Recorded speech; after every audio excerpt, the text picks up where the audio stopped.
Alors dans cet exercice, on va reprendre le même énoncé que dans l'exercice 2, sauf qu'on va l'adapter en organigramme.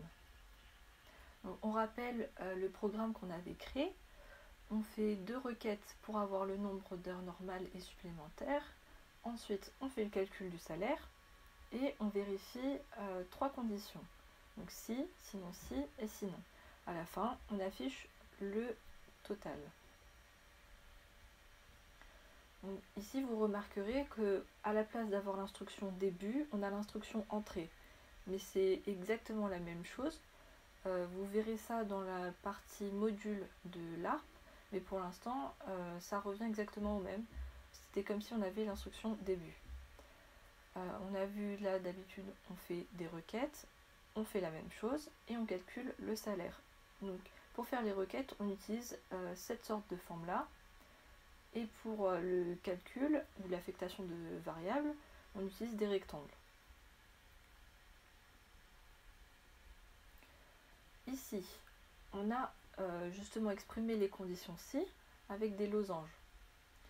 Là, par exemple, si le salaire est inférieur à 500, si c'est vrai, alors on va changer le bonus. Si ce n'est pas le cas, sinon, si il est entre 500 et 700 euros, alors on va affecter 5% de bonus. Et si ce n'est toujours pas le cas, alors on affecte un bonus à 0. À la fin, on arrive ici et on affiche le salaire, le bonus et le total. Ici, c'est comme je vous l'avais dit au début, on a l'instruction retourner, mais c'est comme si on avait l'instruction fin. Là, c'est la deuxième correction. Donc, on a comme d'habitude les requêtes pour avoir le nombre d'heures normales et supplémentaires. On fait le calcul. Et cette fois-ci, ce qui était différent, c'est qu'on a affecté le bonus à 0 avant de vérifier les conditions.